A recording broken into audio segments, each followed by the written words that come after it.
Vous faites très bien de nous rejoindre sur Afro Info D143. Dans cette production, nous revenons sur les prestations de joueurs congolais qui se sont illustrés le week-end en club, notamment Simone Banza qui a signé un doublé avec Trabzonspor en Turquie. On parlera également de la victoire 3-1 samedi des Léopards U20 devant la Guinée équatoriale dans le cadre du tournoi zonal qualificatif à la prochaine Coupe d'Afrique des Nations de moins de 20 ans. Alors, restez avec nous, on revient avec beaucoup plus de détails.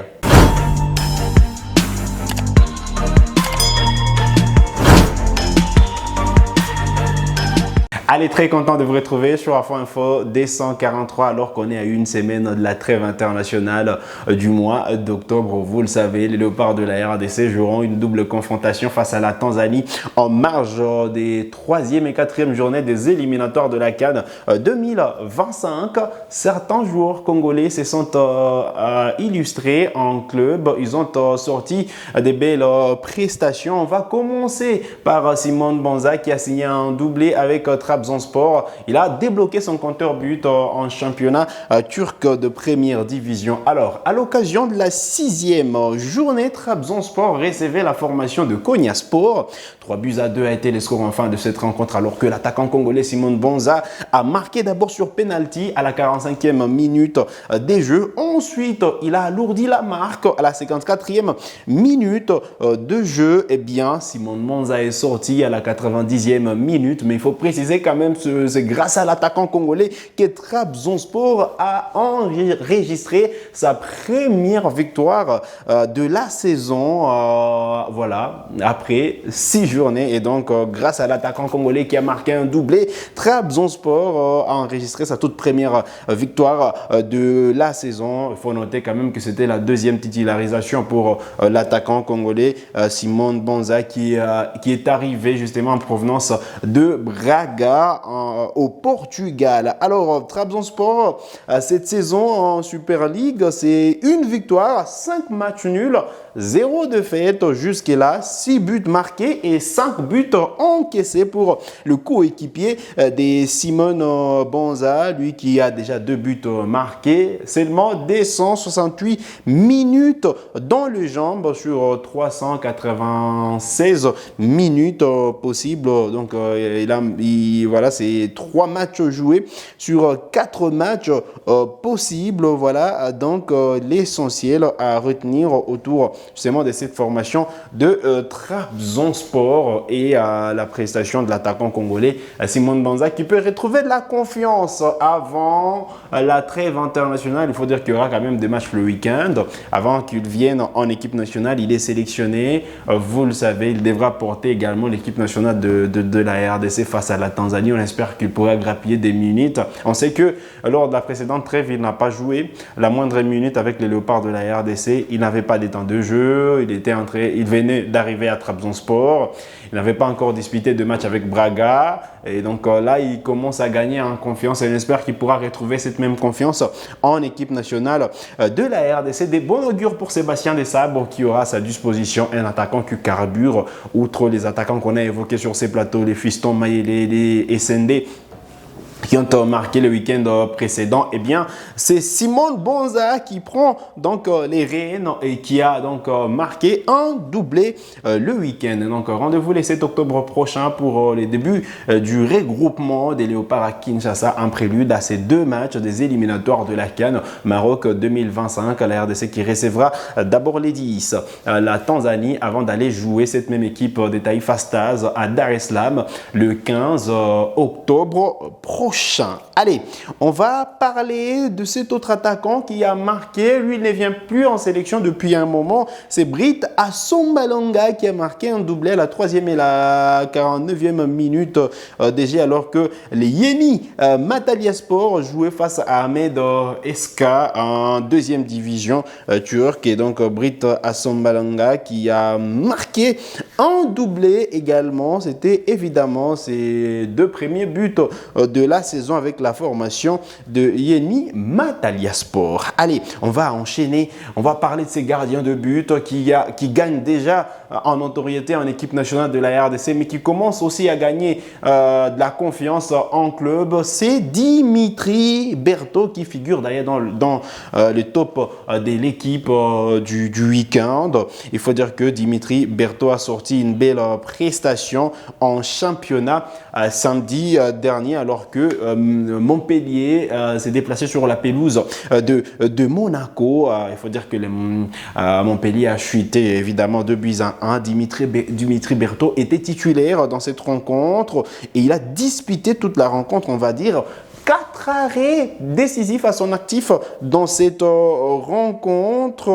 Voilà, 2 matchs joués pour le gardien de but congolais sur 6 possibles. Depuis un moment, on sent qu'il vient entrer justement de bousculer Benjamin Lecomte et prendre la place des titulaires. Alors, on va dire que Dimitri Berthaud quand même a enchaîné une belle prestation. On espère qu'il pourra poursuivre sur cette même lancée afin d'arriver en équipe nationale de la RDC en étant sur une bonne dynamique. Il faut dire qu'il a quand même fait un double arrêt le week-end voilà, sur Mbolo de Monaco évidemment, Mbolo, et puis Zakaria suite à un coup franc direct des Thiago Camara en fin de rencontre à la 86e minute évidemment. Donc, malheureusement, il a encaissé le but de la défaite dans les dernières minutes de la partie. Mais quand même, ça a été une belle prestation de Berthaud. Lui qui était remplaçant dès le début de la saison, il commence à gagner des places. Il gagne du terrain, il gagne de la confiance, de la notoriété également. On sait que voilà, depuis qu'il est là en équipe nationale de la RDC, voilà, on sent que c'est seulement un but encaissé. Il a enchaîné des clean sheets avec le Léopard de la RDC. Alors, on souhaite que du bien pour ce portier. On espère que le week-end prochain, il pourra encore être titulaire avec Montpellier avant de venir en équipe nationale de la RDC. Allez, on va enchaîner avec cet autre prestat. Voilà, on revient en Afrique pour parler de Maxi Pianzengeli. Ces joueurs, on ne parle pas de lui, on ne parle pas assez de lui, mais quand même, c'est un joueur qui s'illustre en championnat tanzanien de première division. Maxi Pianzengeli, buteur encore une fois avec les Young Africans le week-end. Voilà, donc c'était face à la formation des KMC.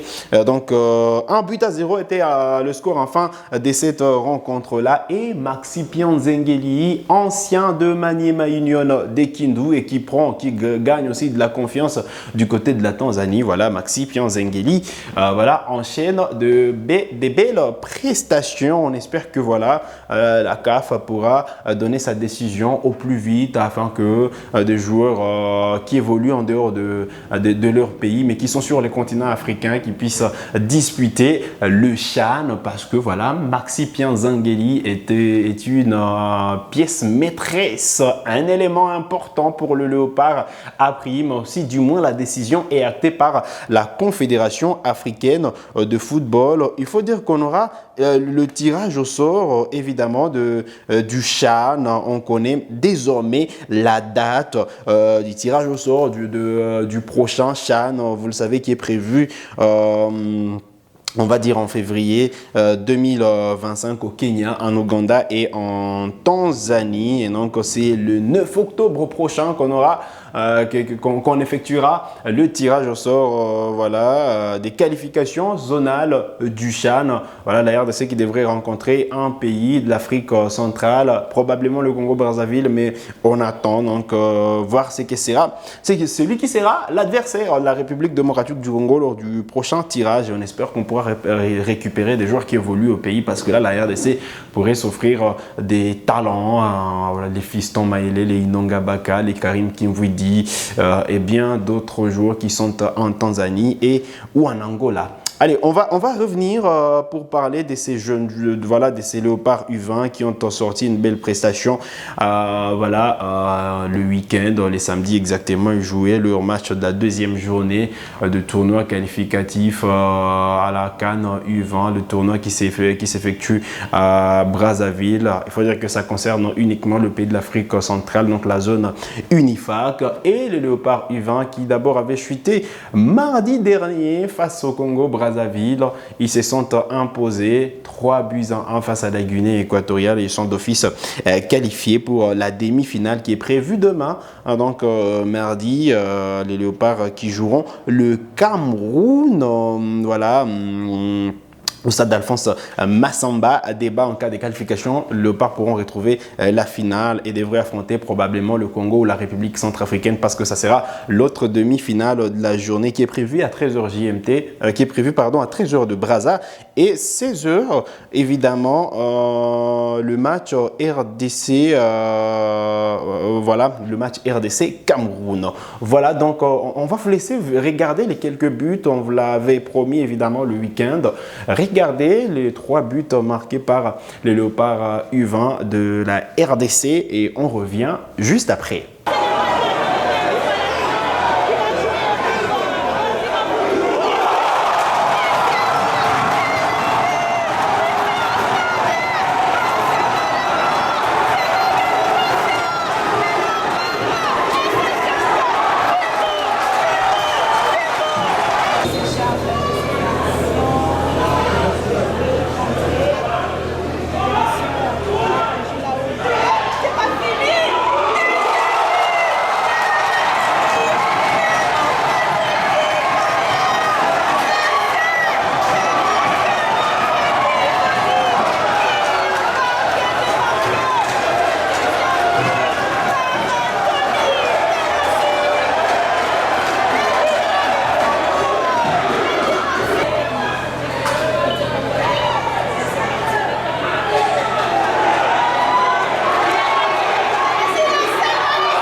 Belle prestation pour les jeunes léopards qui sont qualifiés pour la demi-finale de ce tournoi zonal qualificatif à la prochaine Coupe d'Afrique des Nations de moins de 20 ans. C'est sur cette note que nous arrivons au terme de cette production sur Afro Info 243. Vous êtes nouveau ou nouvelle à la chaîne, donc cliquez sur s'abonner, activez la cloche des notifications pour ne manquer aucune de nos prochaines publications. Likez cette vidéo si elle vous a plu. Merci de nous avoir suivis.